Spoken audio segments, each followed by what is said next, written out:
a start, I think. Thanks everyone for joining us today. My name's Alex Gout and I'm a lead bioinformatics research scientist at St. Jude Research Hospital in the Department of Computational Biology, and it's my absolute pleasure today to present this workshop on our new St. Jude Cloud PeCan platform. So before I get started, I really wanted to acknowledge the fantastic team that's been working on this platform for the last 18 months, 2 years. And so we have, in the order listed here, our talented group product manager, Stephanie Sandor, who's actually in the audience here, sitting to my right. We've got James Madsen, a brilliant UX designer, and then a whole host of fantastic software engineers who have literally built this platform from the ground up. So these are none other than Job and Sunny, Kevin Benton, Delaram Rabarinia, Lucian Vicario, and Sue Q.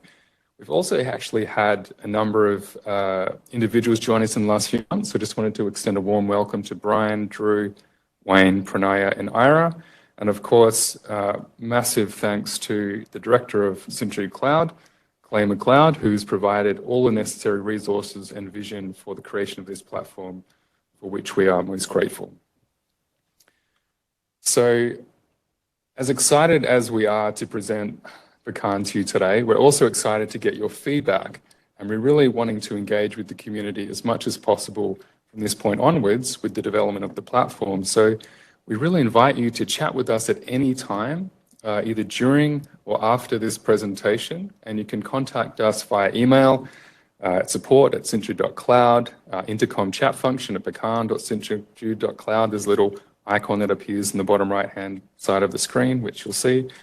We also invite you to join our subscription mailing list. We actually have a newsletter that we put out every 3 months, so quarterly, where we describe all of the new feature developments, updates, and so forth for our St. Jude Cloud platform, and which will include updates on our St. Jude Cloud PeCan platform as well. Also, suffice to say that everything we're presenting today is actually presented in our help guides. So if you're wanting to find out more about any of the topics we're discussing today, please access these as listed, as accessible in this website here. We have a whole host of blog posts, video tutorials, etc., etc. It's a very comprehensive resource, which I encourage you to look at.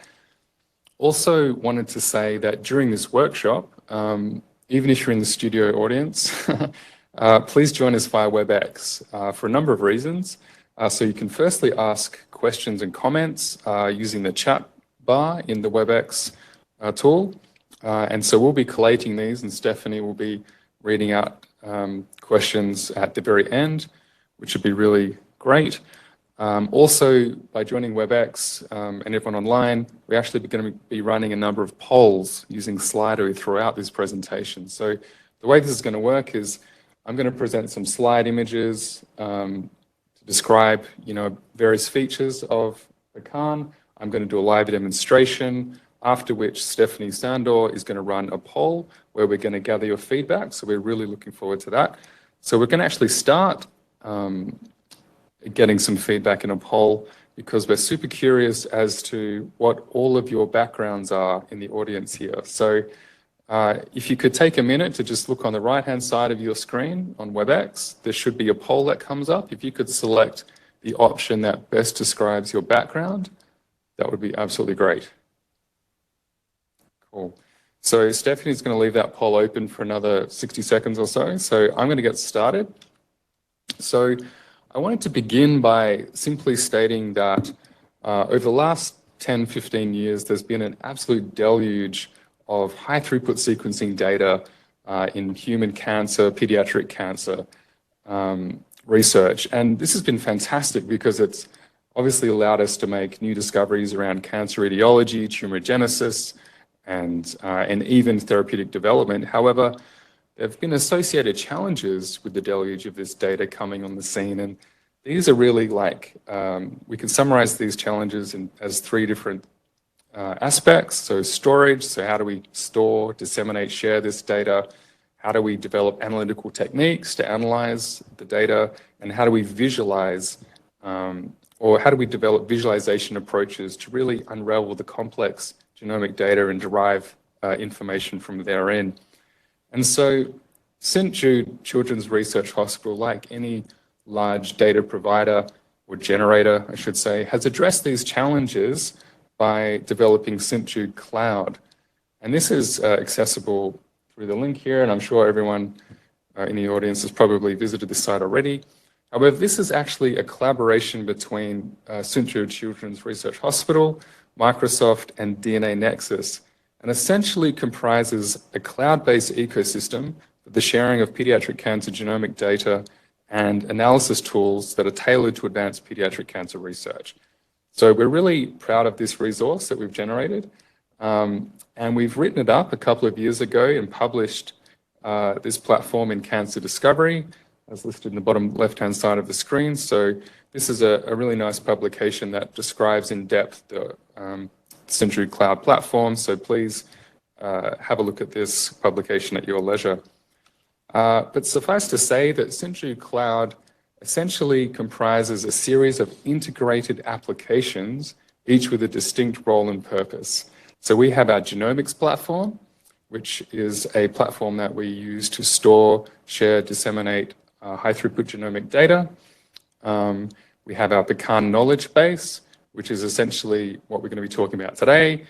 As you can imagine, is actually a knowledge base of pediatric cancer data. So like variants, expression, and so forth. Almost, you could think of it in a sense of sitting on top of the genomics platform. We have our visualization community, where you can create and share figures using our specialized visualization tools.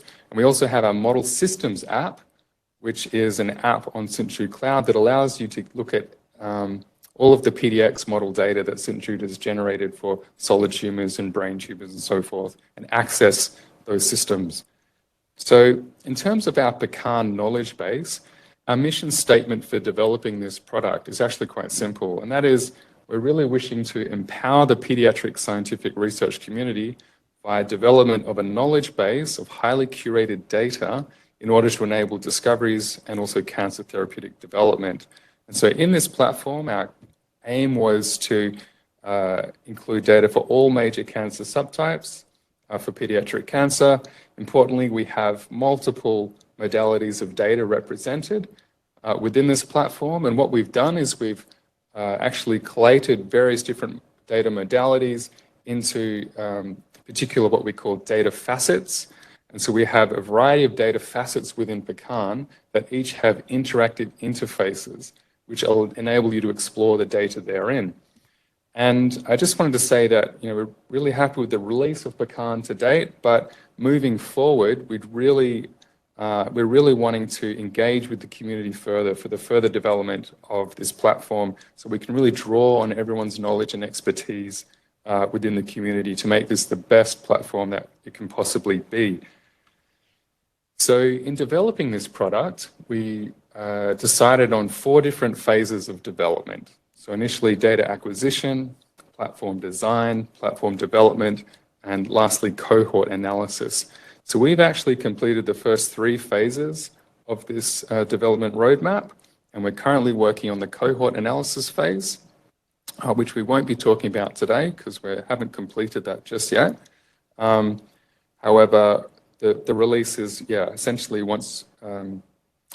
represents these first 3 phases of development. So in terms of data acquisition, we have drawn on multiple publicly available pediatric genomic data sets from around the world and also nationally. So as represented by the icons here on the right-hand side of the screen.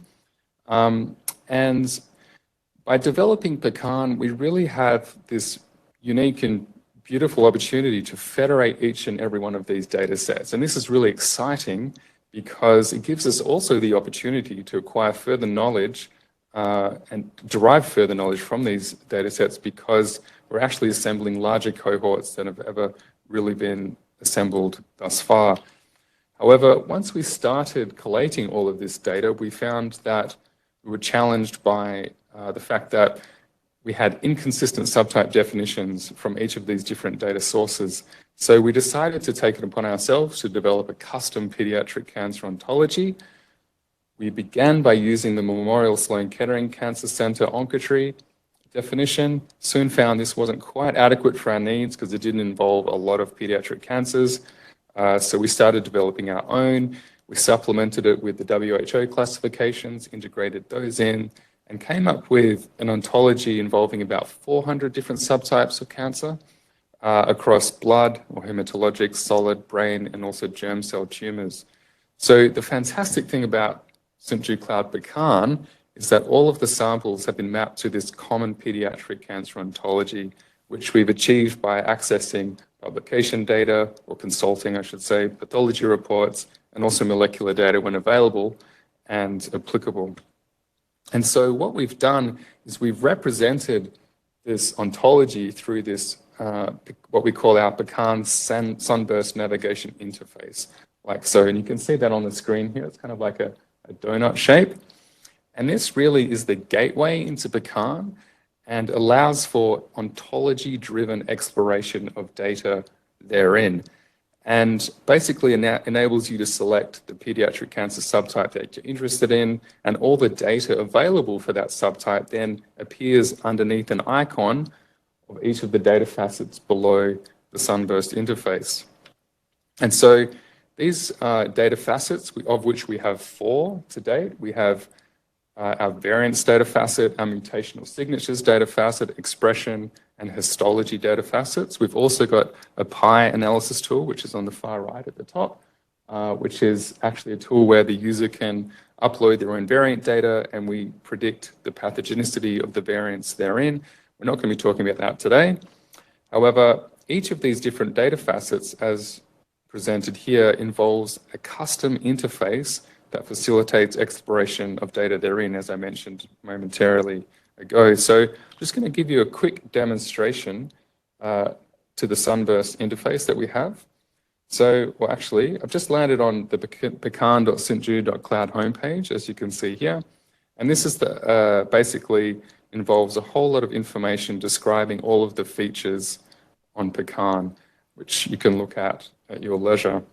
However, to get started, if you go to the top nav bar and you click on this icon here, you get taken to our Sunburst interface, navigation interface. And as you can see, and as I described, all of the ontology which we've developed is represented in this interface. So we have blood tumors in red, we've got brain tumors in blue, and solid tumors in yellow, like so, and all of the different data facets beneath displaying the amount of available information, data for the samples within the selection that you make. So let's say we're interested in neuroblastoma. So we know that's a solid tumor. Click on solid tumor.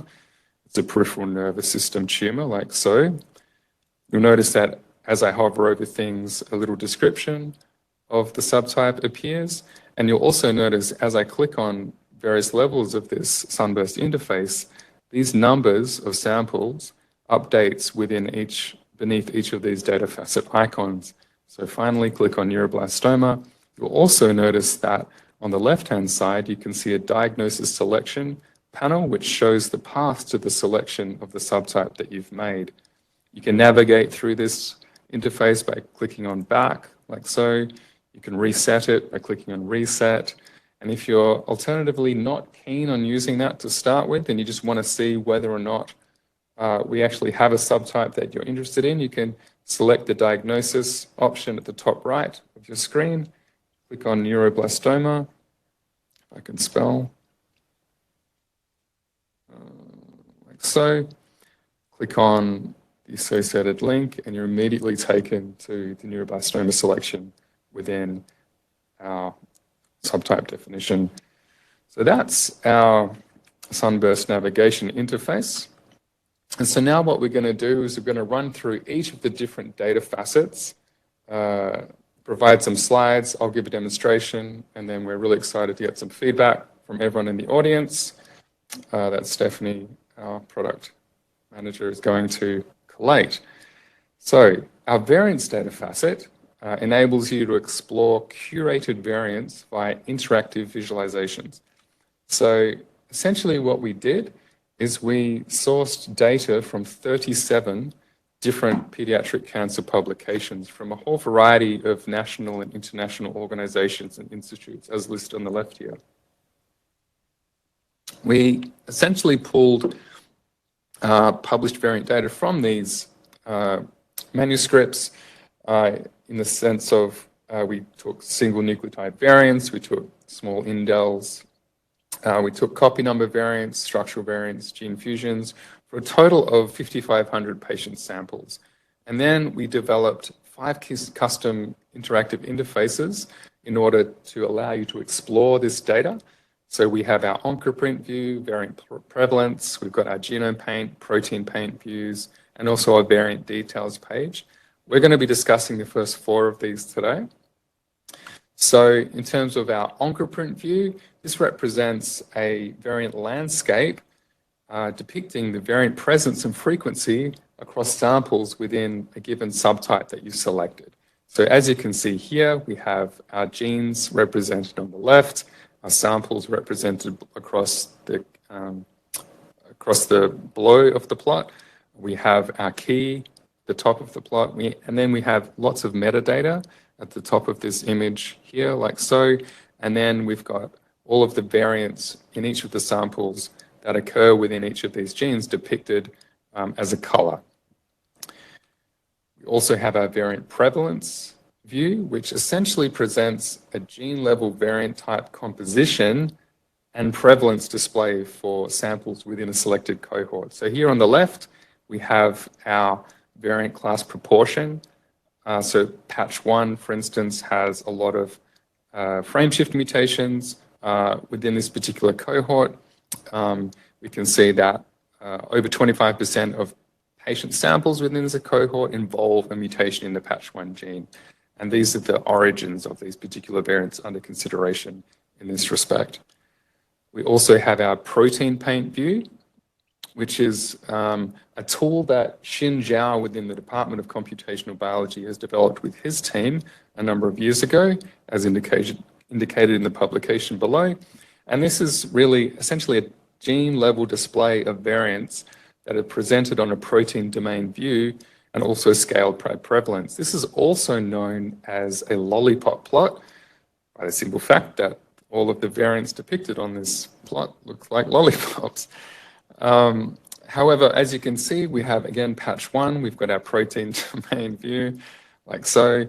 Above, we have all the variants in patch 1 that occur within a reference pediatric cancer data set, so across all different subtypes of cancer. And below the protein domain view, we have all of the variants that occur within a particular subtype that we've selected. So in this case, medulloblastoma Saunich hedgehog subtype, and all the variants that occur in those particular samples. And lastly, we have our genome paint view, which is this fantastic genome browser viewing platform that Xin has also developed. And essentially, I'm repeating myself, involves a genome browser visualization of sample genomic data, epigenetic data, and expression data, which I'm going to basically demonstrate to you in a second, so I won't describe this right now. So I'm just going to jump to a demonstration. So let's say, for instance, we're interested in looking at the variance data facet for BALL with a BCR-ABL gene fusion. So we click on, in other words, PH-ALL for those of you who know what that is. We click on hematologic malignancy. We know BALL is a lymphoid neoplasm. We click on the lymphoid neoplasm cell. We click on the B cell acute lymphoblastic leukemia cell. And then we find the BCR-ABL subtype amidst all of the different subtypes of BALL that we have represented in our ontology. So we click on that. We can see the diagnosis selection has been updated on the left. We can also see that we have a number of samples, a number of BALL, BCR-ABL positive samples that have data represented in each of these different data facets. So we click on our variance data facet, which is what we're going to show now, and we're immediately taken to the variant data facet interface. And across the top, you can see all of the different views in different tabs, like so. So we have our OncoPrint, variant prevalence, genome paint, protein paint, like so. Then we have the actual OncoPrint plot presented like so, where we have, again, a bunch of metadata at the top, and then listed out a number of different genes for which we are depicting the mutation variants for in those genes across all of these different BALL BCR-ABL positive samples. And you can see that if you hover over a cell, you are presented with what variant that is, what sample it occurs in, the gene, etc., etc. Importantly, the genes that we're representing along the left of each of these plots for all of the different subtypes within our platform are actually curated gene lists that we've taken from the literature for a given subtype. And as you can also see, these genes are grouped into gene categories. So for instance, for our BCR-ABL positive BALL, BCR and ABL1 are driver fusion genes. We also have different gene sort of biological pathways like JAK-STAT, B-cell development, cell cycle, etc., etc. The important thing here is that this plot is super interactive. So for instance, it's not just static. You can click on any of these buttons on the left next to the metadata and reorder the plot according to how you'd like to visualize it. So that's age ordered. We can undo that. Also want to say that given that this gene list is a curated gene list, if you're wanting to look at all of the genes that harbor variants in this particular cohort, you can click on the genes button up here like so, whereby you're presented with a list of all of the genes that harbor any one of a number of different variant types like so. If you're wanting to get a summary of variants, the types of variants that are found within this cohort, again, you can click on the variants button, and we're showing a summary of the different variants found within this cohort. So not only is this OncoPrint quite interactive, you can actually customize it in a very powerful way, in the sense that the way that that we've developed this visualization, you can click on settings, like so, where you can adjust any one of a number of different things like the cell styles, cluster styles, labels, show the grids, don't show the grids, etc., change the fonts, the widths of the plot. You can sort according to the genes, according to the samples, like so. You can even download all of the data represented within a given OncoPrint by clicking on the data button, clicking on the download. You can also, if you're really an advanced user, you can start to modify the actual schema in terms of how the whole thing is presented. You can undo any changes that you make to the displayed plot and redo as well, and so forth. And the great thing about this data facet is that you can link between each of the different views in a number of different ways by clicking on the tabs at the top. So you can click on variant prevalence to see the variant prevalence view, and you can see, for instance, that for this particular cohort, we have our gene list again organized by gene subtype, gene pathways. We've got our ABL1 gene up here, predominantly involving RNA-seq fusions as this type of variant across over half of the patients in this cohort. Another thing I just forgot to mention that I do want to mention very quickly is that you might ask, well, how come if all of these patients are BCR-ABL positive, some of them don't appear to involve a BCR-ABL fusion? And this is really indicative of the fact that this is a work in progress. In this particular case, these samples listed out here on the right were determined to be BCR-ABL positive by non-sequencing methods like fluorescence in situ hybridization or RT-PCR. And this is actually something that we are working on currently to capture. We will be integrating into these OncoPrint views in the near term. So I also just wanted to demonstrate you can click on one of these genes on the left, and you can actually select to view it within our Genome Paint or Protein Paint view. So if we click on Genome Paint for the BCR gene, the ABL gene, we're taken to the Genome Paint view. And so what we can see here is this beautiful genome browser view of variant information for this particular subtype of cancer. We have our ref gene track at the top, where we can see the structure of the ABL1 gene, like so. And then below which we have all of the different samples within this cohort that harbor a variant within this gene or at this locus within the genome. So you can see here we have all of these different samples that harbor a structural variant within the ABL1 gene that gives rise to the BCR-ABL gene fusion event. We also have amplifications, copy number deletions, etc., loss, I should say, etc., etc. Genome Paint, super configurable. You can click on the config, have a dense view of the actual information. You can navigate throughout the genome by putting in a different coordinate here. You can zoom in and out. Let's say we wanted to jump to the accompanying BCR gene.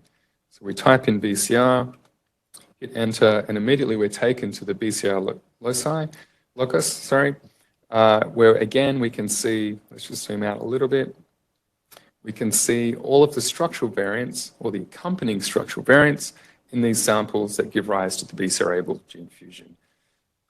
Very nice. So let's just jump back to, let's say, our OncoPrint view. Let's say we're interested in looking at a different subtype of cancer. We don't actually have to go back to the Sunburst interface. We can simply use this filtering bar on the left here. So let's say we're interested in looking at a brain cancer. So we click on brain tumor, let's say medulloblastoma, so an embryonal brain tumor like so. And let's choose the Saanich hedgehog subtype.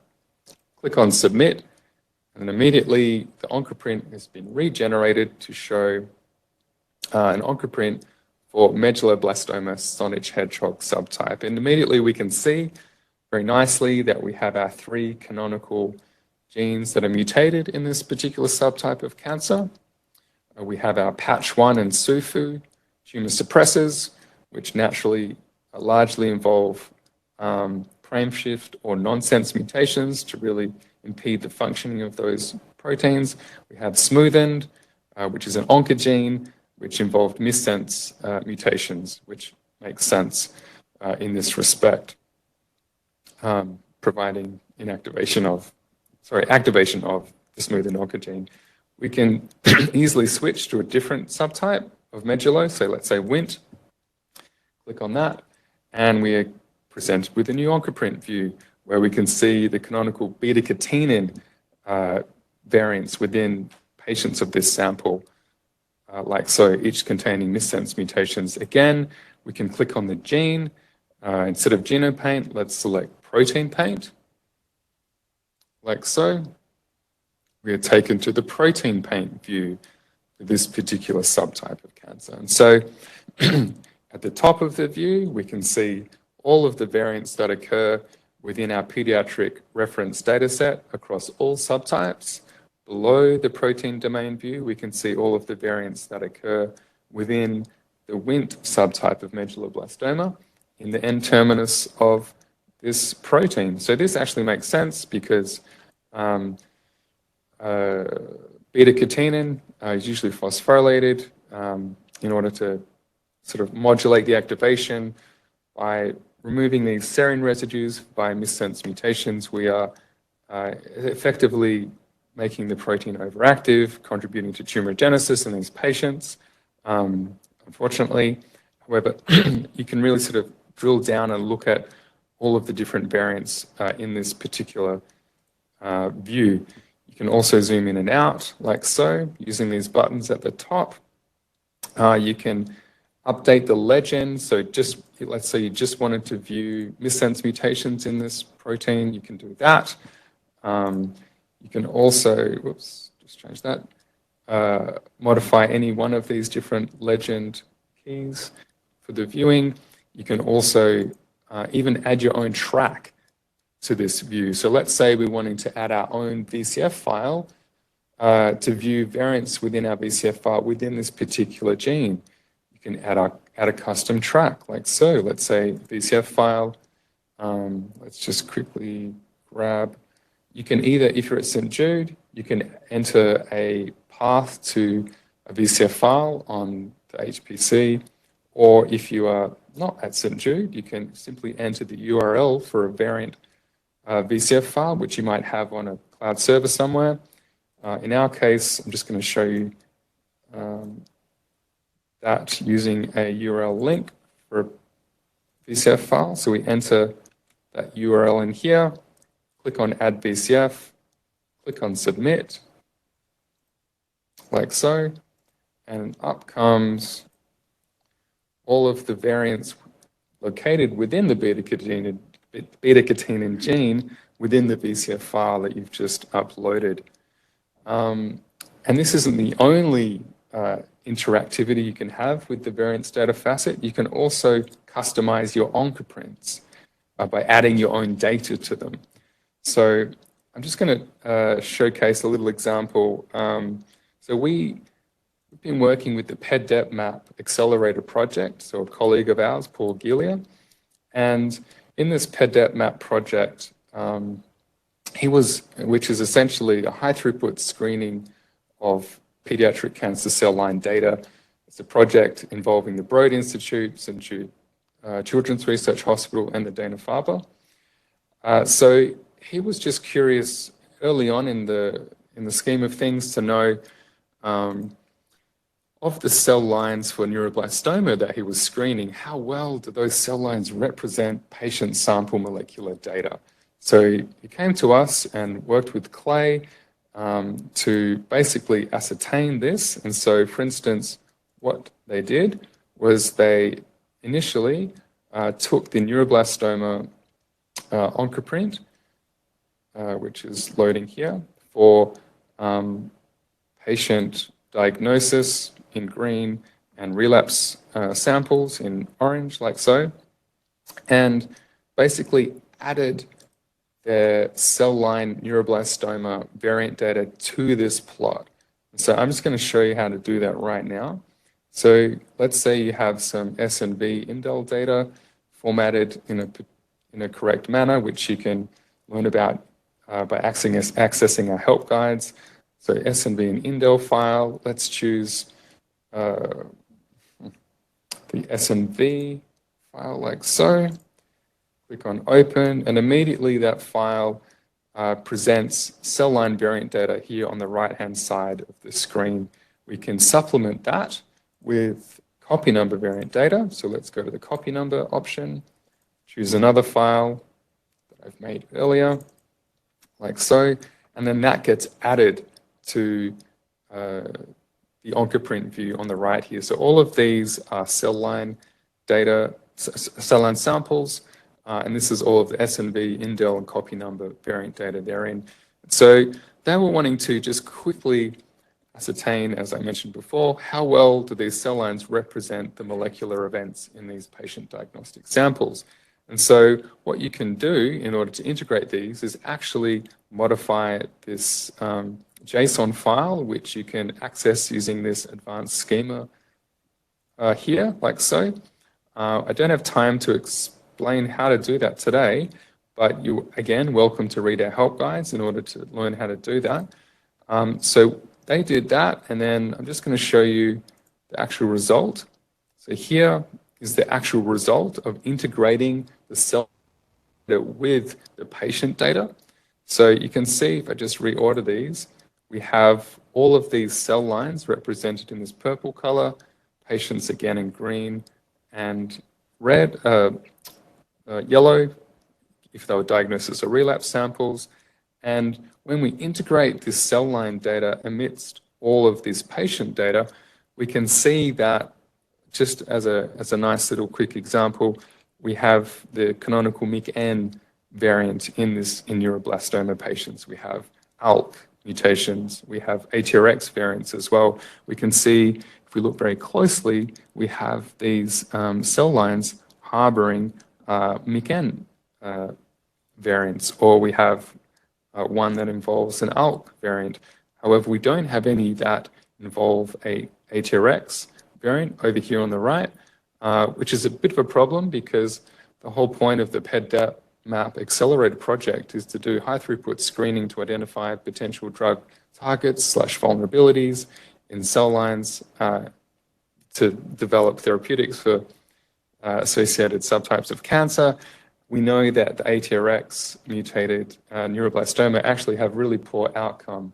So this is one of the subtypes of neuroblastoma that we're really looking to identify drug targets or via the PEDEP Map Accelerator project. So this was a good indication that we really need to identify some more neuroblastoma cell lines that harbor this particular variant. So this brings me to the end of the variance data facet demonstration. So now we're going to excite Stephanie, our product manager, by running a poll. So as you'll see on your WebEx screen on the right, a poll comes up. We're really just wanting you to enter any one of these numbers into the box that comes up. So for instance, we're considering a number of different ways, different future development activities. As I mentioned, for instance, we have currently curated gene lists in our OncoPrint. Perhaps you want to see non-curated gene lists as well. Perhaps you're really keen for us to develop a more streamlined edition of custom variant data to view alongside our reference pediatric patient sample data. So if any one of these options here, please enter those numbers in. Alternatively, if you have other suggestions that you would like to make, maybe there's something glaringly obvious that we've missed, maybe there's something we can improve on that we haven't included here in this list, please enter that into the Slido poll box, and Stephanie will be grabbing all of that and packaging it up for us. So she's going to be running that for the next 60 seconds. So don't rush. If you still think of things, please enter them. In the meantime, I'm just going to have a sip of water and move on to the next section.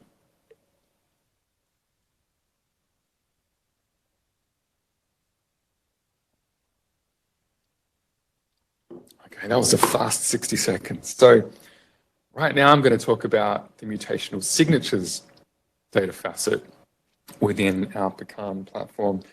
So this is I'm really interested in this data facet because I have an interest in mutational signatures, and hopefully some of you do too. So this data facet essentially allows you to investigate cosmic SBS signatures found across all pediatric cancer subtypes within our data set. So what we did is we took a whole lot of whole genome sequencing data from both research and clinical samples that has been generated here at St. Jude, so about 1,800 different patient samples. We determined somatic SNV profiles for each of these samples, and we used these SNVs in order to perform signature analysis. So what we did was we performed de novo identification of cosmic SBS signatures across 50 different subtype groupings of pediatric cancer. And once we did that, we then developed 3 different interactive interfaces.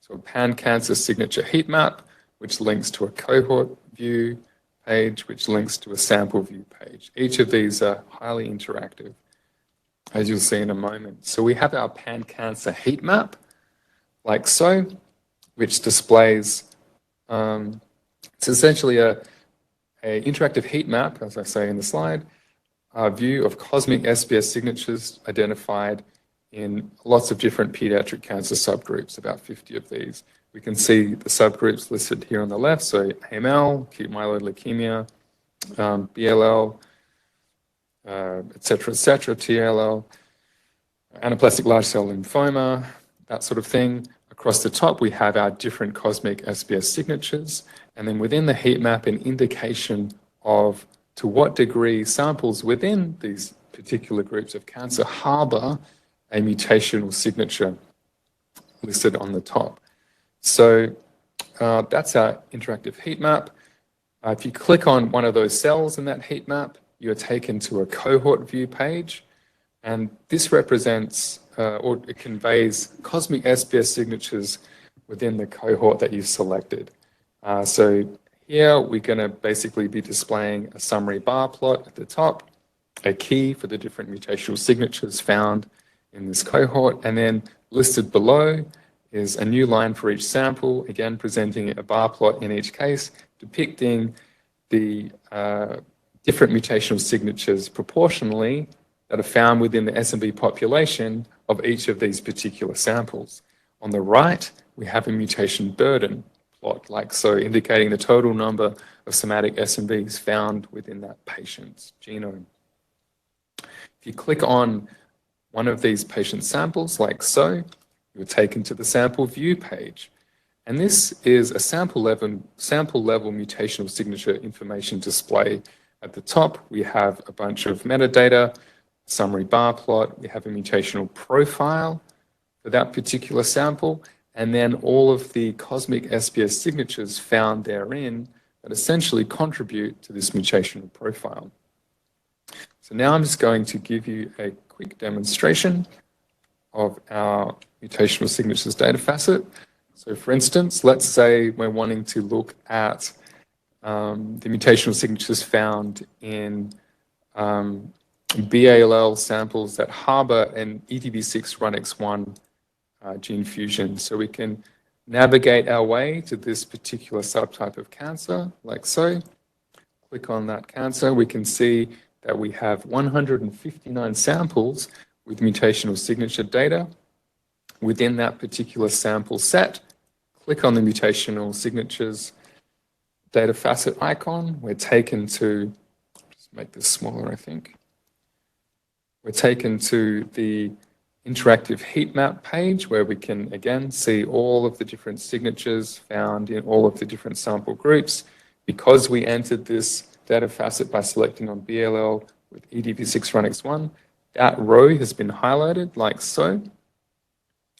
And we know, for instance, that EDV6 RUNX1 BLL has been reported to involve APOBEC mutation signatures. So these are SBS02 and also SBS13. And so if we click on this cell here, we're taken to all of the BALL EDV6 RUNX1 positive samples that harbor an APOBEC mutation. So here our APOBEC mutation is represented in the light yellow color, and you can see that all of these samples involve a proportion of their SNVs contributing to this particular mutation signature, like so. We also have signature 13, another APOBEC signature, represented in red here on the right. Mutation burden, our samples. You can click on the table tab to get a tabular view of the data, like so. Alternatively, you can click on one of these samples and get taken to the sample page for this particular sample. So here we have our EDV6 RUNX1 sample, where we have our metadata at the top, so 6,000 somatic SNVs within this sample. We have our mutational profile depicted for this sample, and then all of the cosmic signatures found therein. And this is a great example because you can see with a high degree of confidence, so we've got a cosine similarity of 0.994, we can see that these identified signatures, so APOBEC2, 13, beautifully contribute to the overall mutational profile of this particular sample. Another feature here is we've got all of these cosmic links. So let's say you're wanting to find out more about signature 2 or the APOBEC signature. You can click on this link, and this takes you directly to the cosmic homepage for this particular mutation signature, which you can read more about if you're interested. Just going to close that link. Like so. What else do I want to show? So with this particular data facet, you don't have to just select samples of a subtype with a particular mutation signature. You can also select, for instance, all of the samples that involve a given signature of interest. So let's say we're interested in samples that involve a platinum treatment mutational signature. So this is SBS35. And this is a signature that occurs in patient tumors when the patient has been treated prior with platinum-based drugs. So as you would suspect, what we're seeing here is a number of different secondary cancers, metastatic type cancers, and also relapse cancers, which makes sense given the occurrence of platinum therapy mutational signature within these samples. We can see that each of them involve this platinum therapy signature, which is depicted in a light green, like so.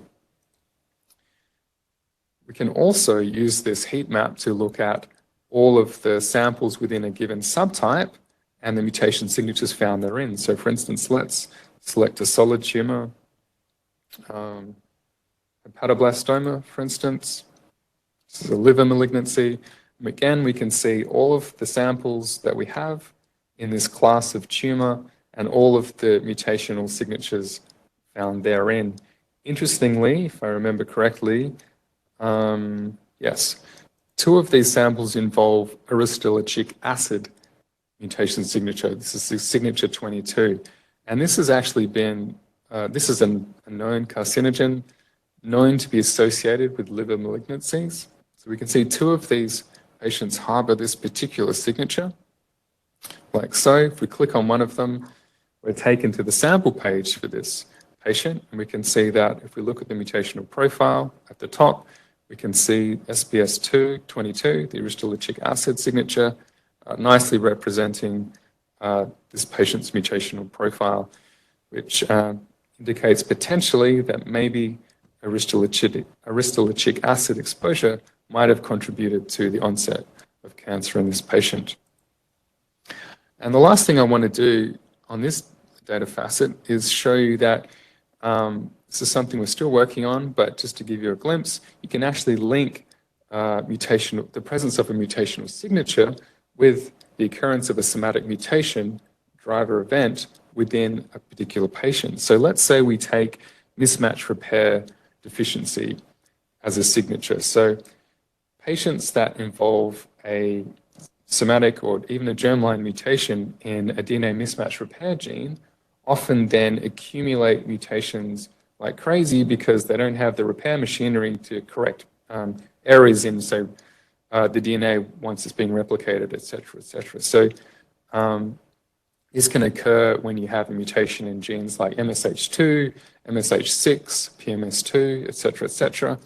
And we can see in this case, we have a number of patients harboring this DNA mismatch repair signature, which I believe is in red, like so. We can also notice that all of these patients harbor a ridiculous number of somatic mutations. In other words, they're hypermutators, like 500,000 SNVs, which is a lot of SNVs for a pediatric tumor. We actually know that one of these tumors, where is it? This high-grade glioma. This is actually a diffuse intrinsic pontine glioma.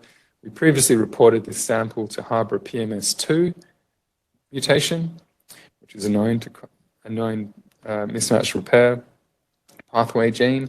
We can see, where is it? This mismatch repair signature here, nicely resembling the mutation profile for this patient. And given we know it involves a somatic PMS2 mutation, we can select on the gene button at the top here, type in PMS2, click on the View in Protein Paint, like so.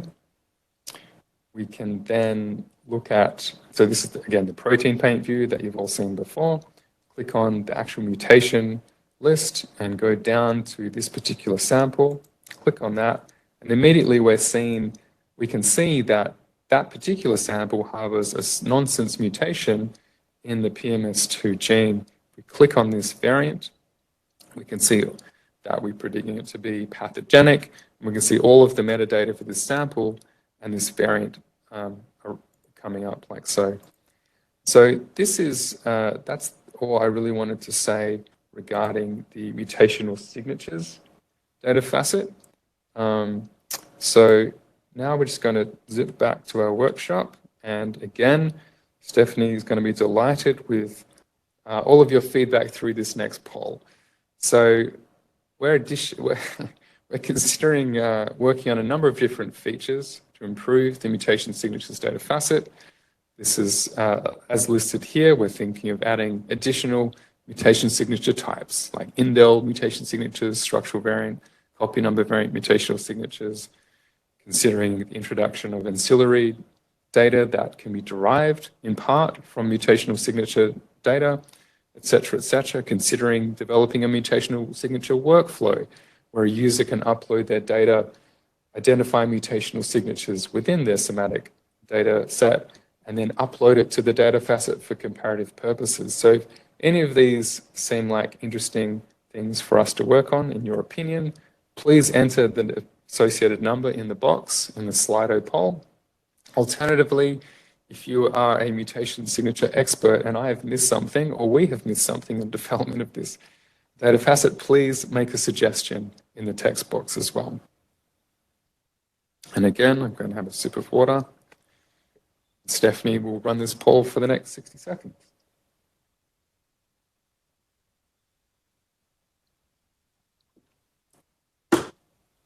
While that is happening, I'm going to move on in the interest of time.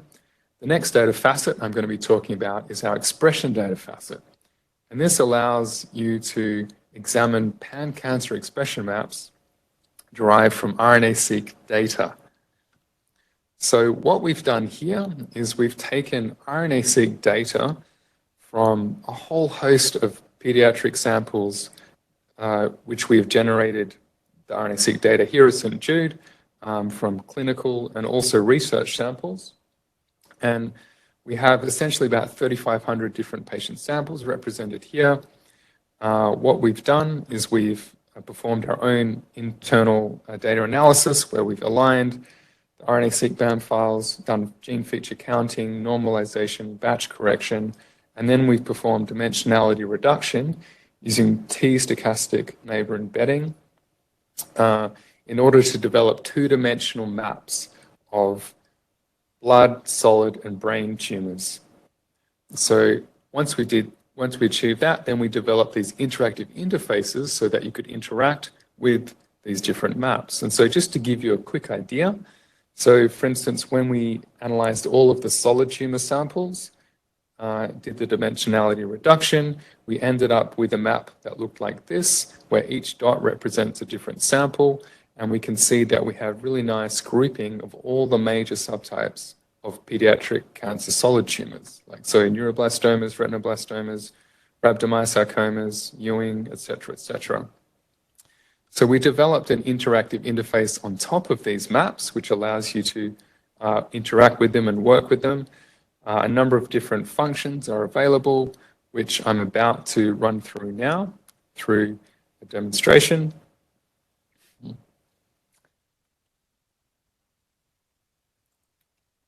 Like so. So I'm just going to jump back to our Sunburst navigation interface.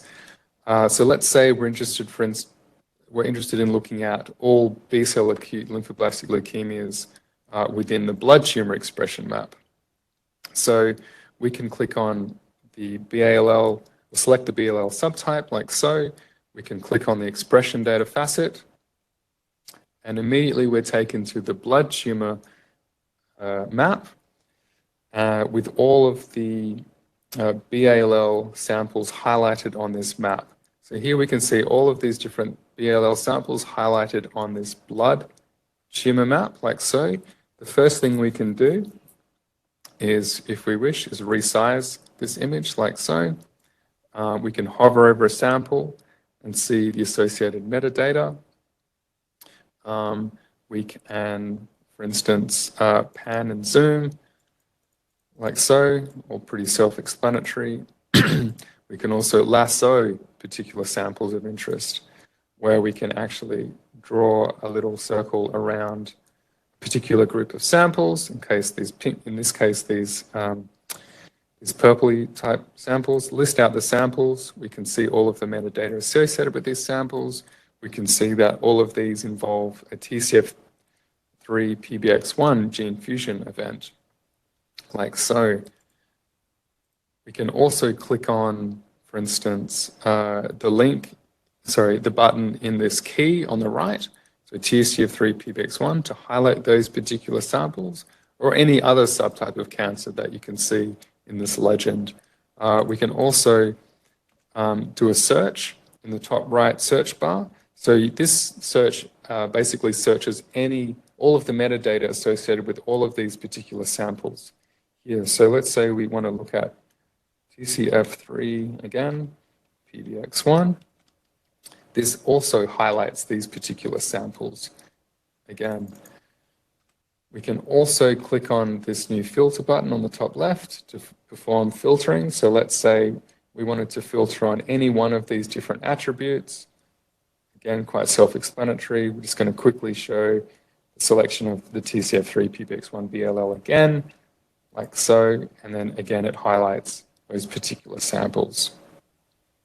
So these maps have actually been really useful in basically helping with classification of pediatric tumor samples in a research setting.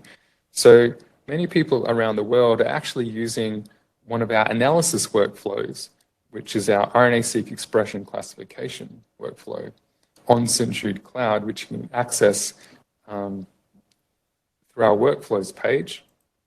If you click on this, you are taken to the launch page for this tool. Once you launch it, you can upload your BAM file or your gene count file and regenerate a custom two-dimensional map of pediatric cancer for blood, solid, or brain tumors. And this is really being used by a lot of people at present. I just wanted to give you a nice example of one such instance where we're working with some colleagues and we wanted to resolve some ambiguity around the classification of a solid tumor that one of our patients here at St. Jude had. And so this was deemed via histological information to be either a malignant small round cell neoplasm or potentially a neuroblastoma. And when we ran this tool, we generated a map that positioned this particular sample. I think we uploaded a BAM file of the RNA-seq for this particular patient sample and regenerated a solid tumor map. And we can see that in this particular instance, the sample resided within the neuroblastoma group of samples, providing some supportive evidence to suggest that this tumor sample should be classified as a neuroblastoma. So, onto a poll again. So Stephanie's now opening up the Slido poll for this particular section of the workshop. We're considering a number of future development activities for this data facet, as listed here.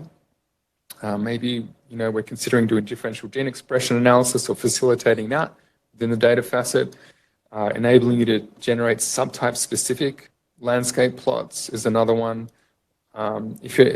Alternatively, we also have this idea to generate gene expression box plots for a gene that you select across all different cancer subtypes. So you can see the behavior of expression of a given gene of interest across all of pediatric cancer. So yeah, if any of those development activities interest you, please enter the associated number into the box in the poll. Alternatively, feel free to enter in some free text to describe something that you think would be worthwhile to add. Stephanie again will be running this for the next minute or so.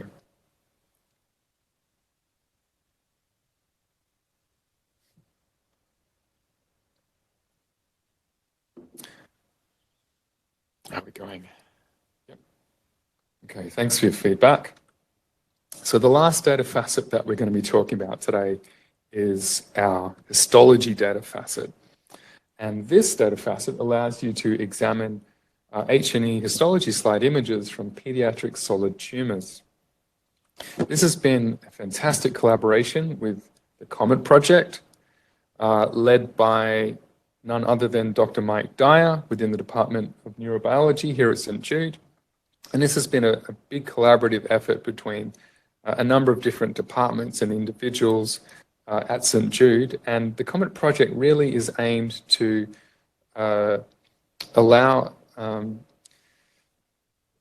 enable discoveries by combining histology slide imaging data with omics data. So they have generated over 3,000 different solid tumor histology images and associated methylation data, which we're not going to be talking about today. But so we have worked with the COMET project essentially to take the histology slide images for pediatric solid tumors and process them using our own analytical approach and pipeline, import them into our database, and generate a number of different navigation interfaces that you can interact with this data. Importantly, of the 3,000 or so histology slide images that currently exist within the COMET project, we have about just over 500 of these currently on our portal, and more will be coming soon. So we have our navigation interface whereby you can basically search for histology slide images using a filtering approach on the left-hand side of the screen. You can filter by subtype, by clinical information, et cetera, et cetera.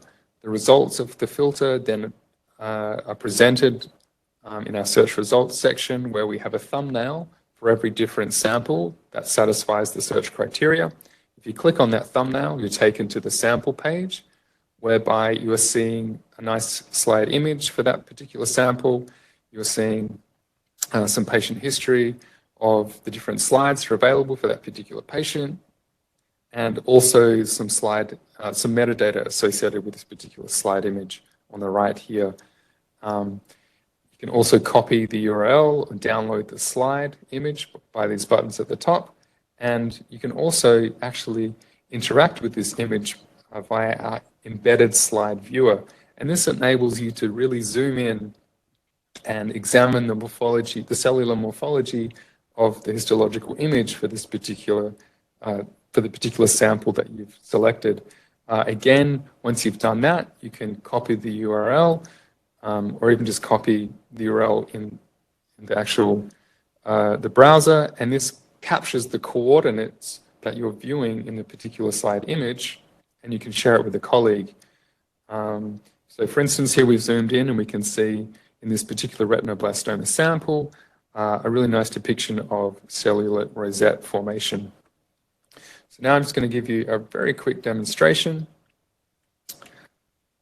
of this data facet. So we're going to jump back to our Sunburst interface. Previously, we've accessed these different data facets by selecting a subtype using this interface like so. You can actually just simply bypass that and click on these data facet icons and look at all of the samples within that data facet. So here we've done that just now for histology. I've clicked on the link, the icon. We can, let's say we're interested, for instance, in looking at retinoblastoma. Let's say we choose our diagnosis group, so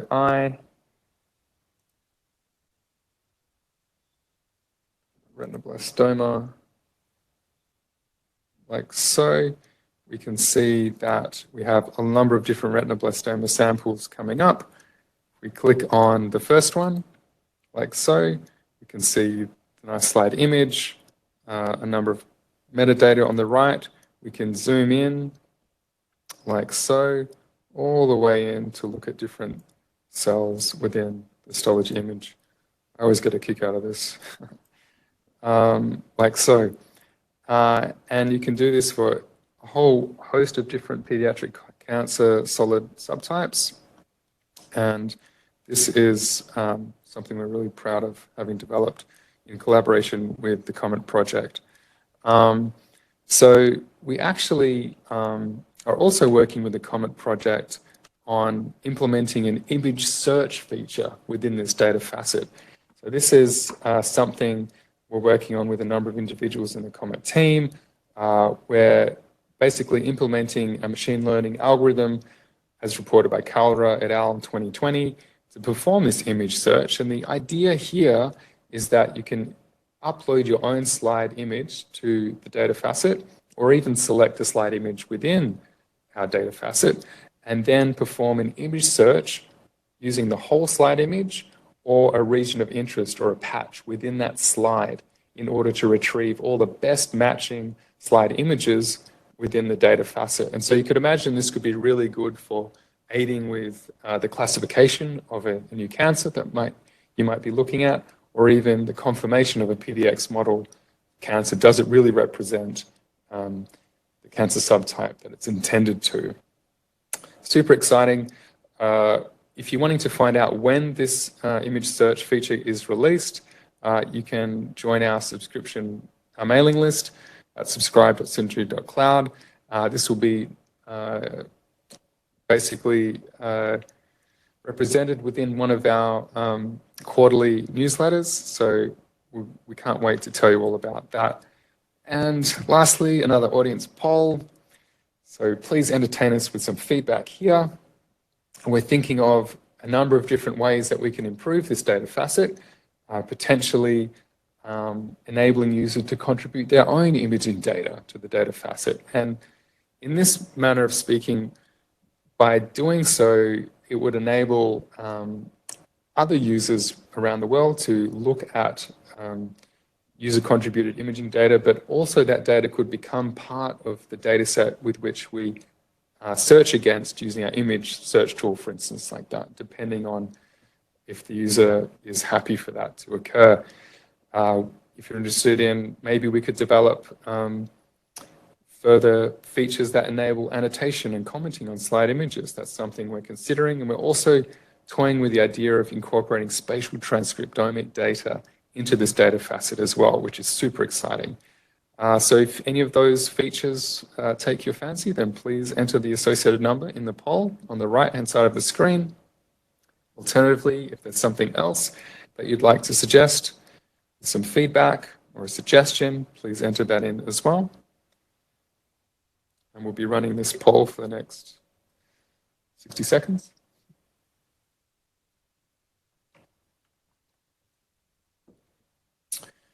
Okay, in the meantime, I'm just going to touch base back on our development roadmap. So we've so far talked about how data was acquired, the design of the platform, and the development of our different user interfaces for the different data facets. Now we're working on a cohort analysis ability for the platform. And so to give you an example of the sort of thing that would be possible, I'm just going to give you this little example of something that we did, something that we observed and explored a little while ago concerning a certain type of brain tumor called, it's a craniopharyngioma. It's actually it's an adamantinomatous type craniopharyngioma. And so when we looked at this sample data set on our brain tumor two-dimensional expression plot, we noticed that craniopharyngioma samples actually grouped into two different regions of the plot. And this was a little bit unusual because most often was the case for a particular subtype of cancer, all the samples would group together. So this was a little bit interesting. So we thought we'd follow it up in case there was something novel and discoverable going on here. So we took the samples in each of these different groups or subcategories of craniopharyngioma from our expression analysis. We accessed the associated histology slide data for those two different groups and stacked them all together. We saw that for the ACPG, so craniopharyngioma group 1, we saw an introduction of neural tissue within the histology slide images, as opposed to a very well-contained sort of cell wall meninges type featured histology of the craniopharyngioma group 2 category. We also accessed the variance data facet to look at the presence of beta-catenin variants in each of these different groups of craniopharyngioma. So beta-catenin is the canonical variant for this particular subtype of cancer. We didn't really see any distinction or delineation in the types of beta-catenin mutations in these samples. We used the beta-catenin variants to calculate variant allele frequencies to indicate potential tumor purity of each of these samples to see whether tumor purity was an issue here that could describe the delineation between these two different groups. And again, as you can see in this table at the top, there wasn't really much of a difference, given that we have overlapping tumor purities between these two groups. So in summary, we thought that potentially these two groups could be defined by, for instance, the first group could be more of a brain-invasive subtype of craniopharyngioma, as opposed to the second group, which didn't involve any neural tissue within it. And so, so we're thinking that the brain invasion might be the delineating factor here. And this is something we're actually pursuing, following up with the radiation oncology department here at St. Jude to see if this hypothesis has any legs. But this is really just to give you an idea of like a generalized way that you can go from each of the different data facets and stitch information together for given samples across each of the different data facets in order to arrive at new discoveries and for hypothesis generation. So this is something we're really excited to work on and present to you in this cohort analysis phase, which we will be reporting on when it's in the near future. So we're just beginning to conclude this workshop now, and we're going to start by concluding we're really interested in knowing more about how our team can support the community at large in terms of, are there any other workshops or areas that you're interested in learning more about PeCan that we could potentially write some blog posts about, run for future workshops, write some articles, etc., etc. Really wanting to engage with everyone in the audience here to see whether you'd be interested or not in learning more about certain topics. So if you could enter those topics into the poll that's appearing on your right-hand side of the screen, if you have any further interest, that would be much appreciated. And I'm just going to now quickly run through what we'd be working on next. And so in terms of new features and data facets, in the medium and long term, we're considering, well, we are actually developing currently an epigenetics data facet, which will be populated by all of the methylation data that we are collaboratively taking from the COMET project. So that's really exciting. Can't wait to present that to everyone. We're also working, as I mentioned, on an image search feature for the histology data facet, cohort building capacity for the platform, and slightly longer term, considering the generation of sample tables and subject pages, sample and subject pages for whereby we'll have like a distinct page for every sample / subtype where we can list out all of the available data within each of the different data facets within the platform for that particular sample or subtype. So for instance, here on the right, we have a patient that has multiple samples within the platform, starting off with their diagnosis sample. They've also got a normal sample, and secondary cancers. A PDX model was generated from their tumor sample. They experienced relapse, et cetera, et cetera. And so we're really wanting to capture all of this history into a subject page for this particular patient, and then link out to all of the available data within the data facets within the platform. In terms of scientific direction, we have a number of ongoing activities, and these being the collation of further cancer subtype variant data. We're working on updating our gene pathway assignments for all of the different subtypes of cancer within the platform. We're really keen to collect more whole genome sequencing somatic SNV data to derive mutation signature data from that and really develop that data facet as well. And this is where we're really keen to engage with the community. And so if you're interested in participating or contributing or engaging with us in any way for the development of this platform, please again reach out to us at support@stjude.cloud or start a conversation using our intercom chat function at pecan.stjude.cloud. Love to hear from you. Or even if you are aware of another data set that may or may not be within our platform that you think we should add, then let us know, that kind of stuff. Medium and long term, we're currently updating our brain tumor ontology to be more in line with the WHO CNS5 guidelines. So that's something that we're enjoying working on right now.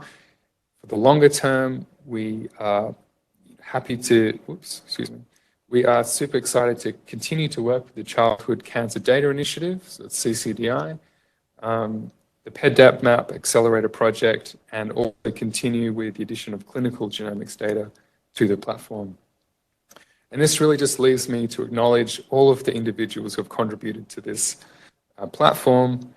So again, the whole PeCan team, all of the developers, product owners, and software engineers as well, especially Clay McLeod, who's led our team and the development of this product to completion. Other members of the Century Cloud team, Sam Brady in Pharmacy and Pharmaceutical Sciences, who was in Computational Biology, is just about to join us. I think you might have joined us already, Ashley back at St. Jude in the last couple of days. We have a data visualization team led by Xin Zhao, the Comet project team led by Mike Dyer, our clinical genomics team led by David Wheeler, a number of Department of Pathology staff members at St. Jude, Susie Baker in the Department of Neurobiology, and a special thanks to St. Jude leadership.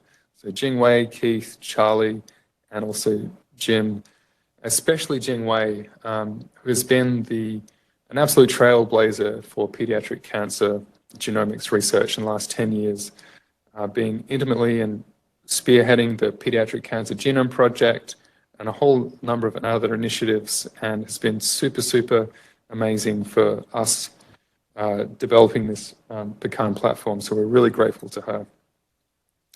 And now we're just going to open up the workshop to questions. So we'll start with a few questions in the audience, if there are any, and then cycle to any questions that may have been entered in the chat bar online for online audience members. So does anyone have any? Oh. So we are running out of time, but we'll be happy to stick around for any questions. If you're online, please submit them in the chat now. If you need to leave, no worries. Just email them to us at support@stjude.cloud and we'll get back to you.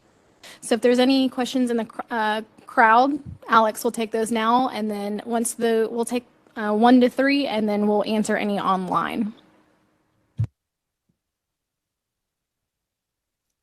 Okay.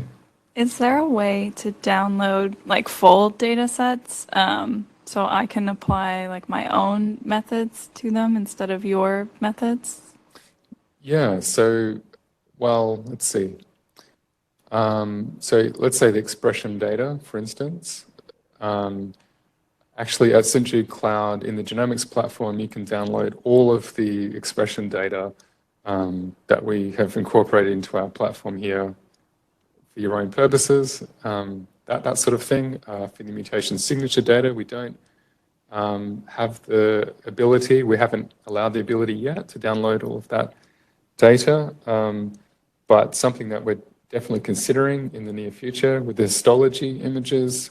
I believe you can download each image separately, one at a time. I don't think we have an en masse download function implemented yet. With the variance data facet, as I mentioned, when you're sort of looking at a particular subtype, you can download all of the variant data for that subtype that's being viewed within a non-preprint view. But at present, we don't have, we haven't implemented the ability to download all of the variant data as an entire set from that particular variant data facet. But it's something that we're actively considering moving forward. Cool, thank you. Okay.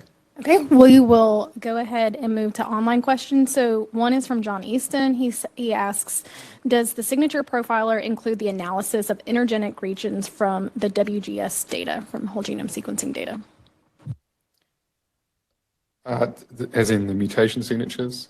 Yeah, so if I understand the question correctly, does it consider somatic SNVs that occur in intergenic regions? That's the question? Yeah. So the answer is yes, it does, actually. So from the whole genome sequencing data, we derived SNVs from the entire genome. And this is really necessary, especially in pediatric cancers, to derive or ascertain mutation signatures because of the observed paucity of coding region mutational signatures within pediatric cancers. So the answer is yes to the question. Ninad Oat asks, for future development, is it possible to access controlled access germline data similar to NCI GDC portal?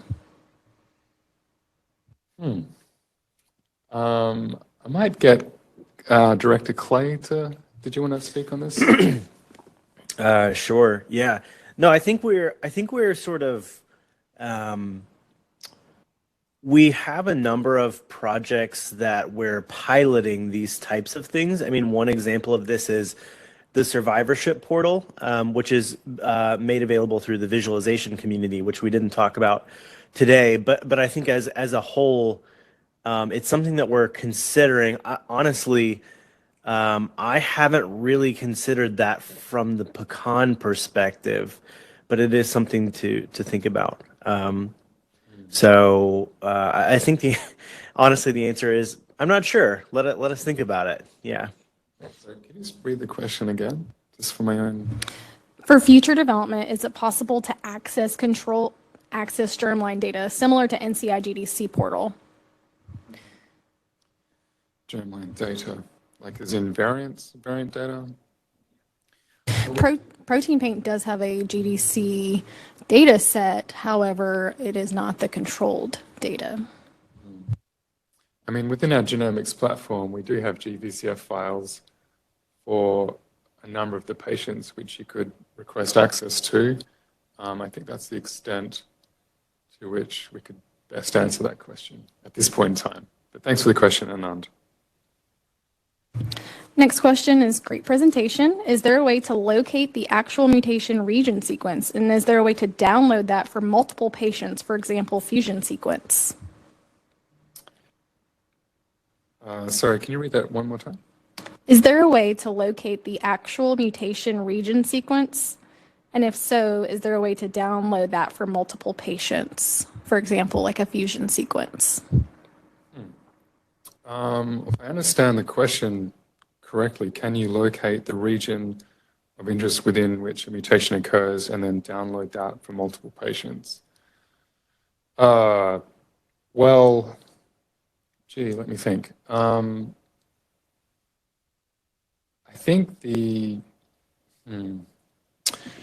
closest thing we currently have that would basically be in line with answering the question would be if you were to have a particular gene that you're interested in knowing how it's been mutated across different patient samples, you could simply go to the protein paint view and access a given region of a protein in order to see what variants are present within, across all cancers type thing. You could also access the genome paint view in the variant data facet and go to that particular region of the genome to access all of the different variants that we've collated that have been reported for patient samples that we have within the platform, and access it in that way.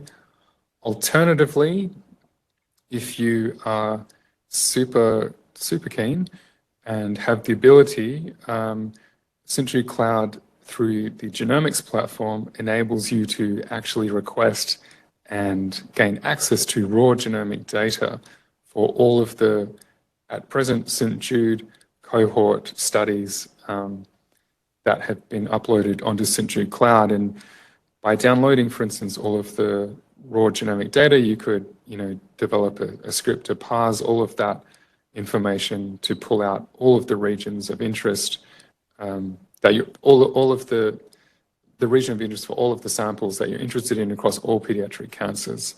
So that would be, I guess, a ground-up approach option for you as well. But this is actually something that we've been considering at St. Jude Cloud, and that is to be able to download, I believe, if I'm not speaking out of step, Clay, raw data for a particular region of the genome across all cancers. Is that something that we've entertained recently? I mean, yeah, I think it's probably a question that's a little bit broader than PeCan specifically. So the way that I think about it is that PeCan is really a user of the protein paint library that's developed by Shinjo's team. And, I think this idea of, the exact nucleotide sequence for like a chimeric protein, something like that, to my knowledge is not made available through protein paint today.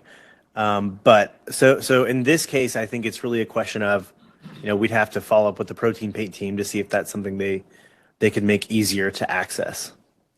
But I do really like this question, actually, because... And it's not the first time we've had this question either. I remember a couple support requests that have been asking for this. It would be a really nice feature if we could develop that actually within the platform. So thank you for the question. Yeah. We have 3 minutes left before the workshop does conclude. It looks like one more just came in. It says, does PeCan only utilize the 550 gene set or all genes? Oh, yeah. This is for the OncoPrint, like the fact that we only show a curated set of genes. Yeah. So to answer this question, we do actually, the underlying data set within our schema is not limited to, a set of, cancer-specific genes or subtype-specific driver gene type events. We actually we retrieve all gene variants associated with all of the samples on for PeCan. However, we just don't display them. So this is actually something where we've been actively considering in the last months.